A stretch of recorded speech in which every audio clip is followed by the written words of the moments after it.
the context of Kenya. Even while I am away, I engage with Kenyan situation because I am Kenyan. And you remember when I was the provost here, my considered conviction was you cannot look at life in a binary way, that there is holy and there is unholy. There is what is political and there is what is church.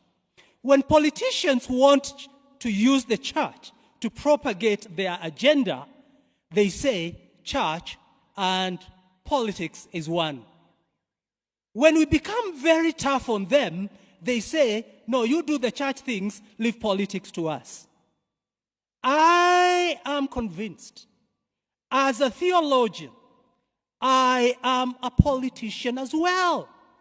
And politics is talking about the governance of a nation.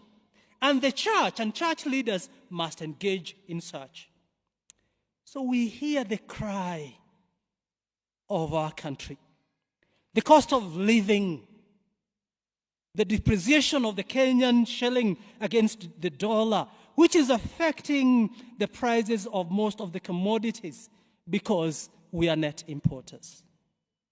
When I hear of that cry, it is very sad. I hear of a ruling class that doesn't seem to care about the depressing situations of this country.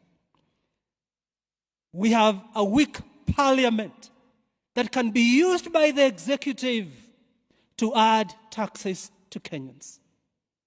When this government was campaigning, they said they are going to reduce taxes. In fact, they were criticizing the then government, which they were part of, because of the high taxation. But today, the load of taxation is becoming heavier and heavier. And this is happening at a time when we hear of cases of grand corruption. So on one hand, you tax people. On the other one, the same government gets into scandals of corruption. For example, the edible oil. What has the government to do with edible oil? Any government project is riddled in a lot of corruption, unfortunately. And then you are told it is not fit for human consumption.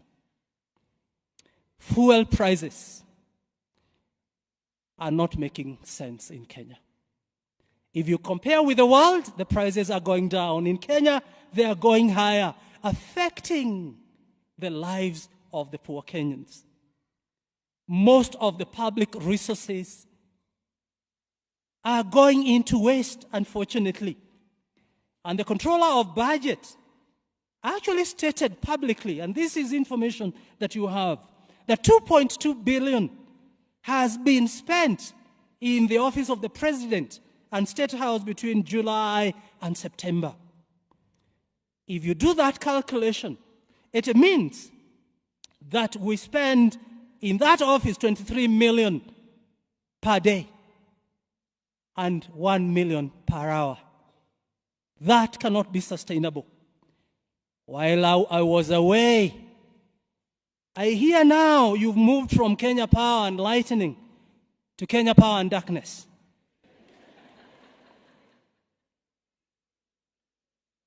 And I even hear now you want to spend billions of shillings to unbundle the power lines. This is corruption after corruption after corruption in a government that looked very Christian. And you remember I told them not to hide in Christianity. Christianity is being men and women of integrity. You cannot use Christ to come to power, and then when you get there, you become a corrupt leader. The context in Kenya is becoming even sadder with the weakening of the opposition. While we should be having a very strong opposition by this time to check on the government, it's becoming weaker and weaker, and we can't hear the voice of parliament, but also the schemes that you see to silence people. The other day I was reading of somebody threatening Kenyans not to go to court. Kenyans have the right to go to court. And leaders should, political leaders, I wish they were hearing me, should never threaten Kenyans. They are there because we voted.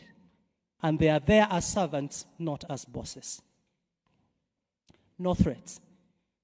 What even saddens me now is when I hear the voice of the church being silenced. Unfortunately, the church seems to be in bed with the government. They can't challenge the government. They have become recipients of government appointments and recognitions. And that is dangerous. So corruption, if you're not careful, will permeate every part of the church. This cathedral has been known as a place of agitation.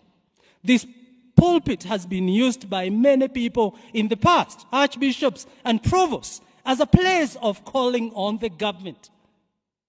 And that is the role that the church must engage. And this church is very central to that. The people of Israel needed a redeemer. Kenya need redemption as well. And this is so appropriate as we come to Christmas.